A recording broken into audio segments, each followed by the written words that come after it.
নদিয়ার কৃষ্ণনগর কোতোয়ালি থানার জোয়ানিয়া পঞ্চায়েতের মালিপোতা কবি সুকান্ত শিক্ষা নিকেতন উচ্চ মাধ্যমিক বিদ্যালয় বন্ধ করে দিল বিজেপি কর্মী সমর্থকেরা।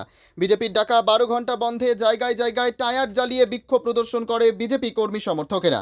একইভাবে নদিয়ার কৃষ্ণনগর কোতোয়ালি থানায় জোয়ানিয়া কবি সুকান্ত শিক্ষা নিকেতন উচ্চ মাধ্যমিক বিদ্যালয়ের গেটে বিক্ষোভ প্রদর্শন করে বিজেপি কর্মী সমর্থকেরা। এরপর স্কুলে ঢুকতে বাধাপ্রাপ্ত হয় ছাত্রছাত্রীরা।